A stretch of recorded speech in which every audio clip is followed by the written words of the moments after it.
Pessoal, bom dia, boa tarde, boa noite para vocês. Professor Daniel aqui mais uma vez.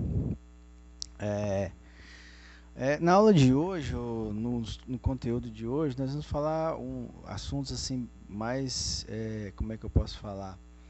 De ordem mais de explicação de alguns termos que são utilizados, né, principalmente nessa parte de mecanização, na agricultura também de forma geral, mas principalmente com relação a prática na mecanização, certo? Nós temos alguns termos, né, específicos, né, que acabam, algum de vocês não pode estar habituados com esses termos, então nós estamos aqui nessa aula de hoje, para falar exatamente sobre esses termos, que às vezes eles podem ser até autoexplicativos, mas não necessariamente eles são tão simples de serem entendidos, certo?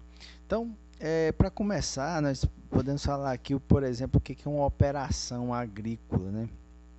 Na verdade, ela se resume principalmente na atividade em si, o que eu vou fazer, né? Então, se eu tenho lá uma gradagem é um tipo de operação, é uma atividade, né? Uma aração, né? Uma aplicação de herbicida, uma aplicação, uma pulverização. Isso a gente trata como se fosse uma operação agrícola, as operações que dividem, né? Que constituem as diferentes etapas de produção, né? Então, quando se fala de operação agrícola, né, não é nada relacionado à polícia nem nada, não. Quer dizer que você está lidando com o tipo de atividade, né, o tipo de situação em que você vai colocar o seu maquinário para funcionar e tem um propósito específico, né?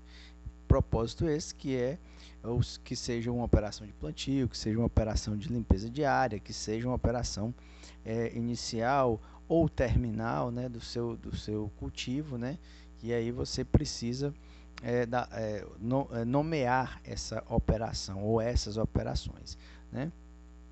A mecanização agrícola, todo mundo sabe, né? A mecanização agrícola é o uso racional, né, dessas tecnologias, justamente para a gente aplicar de melhor forma, né? Porque o que acontece? Quando você tem todo o cálculo, né, que se é feito, a gente falou também lá na disciplina de irrigação a questão do custo da água, em alguns pontos a gente falou sobre essa questão, até a gente falou na live, a gente chegou a falar também quanto é que custa mais ou menos o metro cúbico, né, que a gente consome em casa.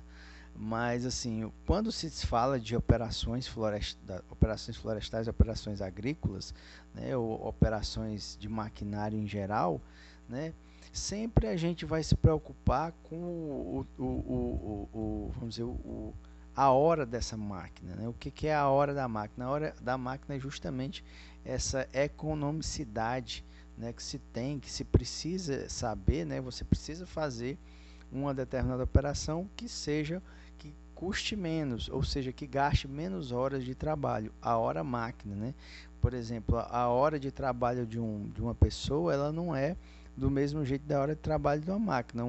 Uma máquina, às vezes, ela está parada, mas ela está funcionando. Então, isso, né, é o trabalho que a gente fala, o trabalho estacionário, também acontece nas máquinas, né? Às vezes você tem, por exemplo, uma forrageira, a máquina não está se movimentando, mas o trator ele está fornecendo energia motora para uma outra máquina, para um outro implemento agrícola, né? Então, a máquina agrícola, ela é tanto o trator como por exemplo, os implementos, eles são todos componentes, né, das máquinas agrícolas existentes, né? Então, nós temos aí, pelo menos nós falamos aí de alguns termos, algumas coisas que, lógico, tem muitos outros termos que a gente pode falar, pode vir a comentar aqui nesse momento, como em outros momentos também, que podem ser também gerar dúvidas. Logicamente que eu sei que nem todos vocês são dessa área, eu sei que algumas pessoas são dessa área ou tem alguma noção desses termos, mas eu achei importante a gente tratar desses termos também aqui hoje, para assim, lógico, ao longo dessa parte, né, dessa disciplina, se houver algum termo que tenha, né, que contenha, ou alguma explicação que contenha esses termos, a pessoa também tenha a noção do que se trata, certo? Então, inicialmente era isso. Eu espero que os termos estejam bem explicados. Caso não estejam, vocês têm toda a liberdade de perguntar e procurar os tutores, ou procurar também a gente através dos canais lá do Classroom. Vocês podem pegar esse material, né, fazer perguntas lá também, certo? Então, em caso de dúvida, vocês podem fazer as perguntas que quiserem. Então, fiquem aí com o material e aproveitem bastante, beleza? Grande abraço.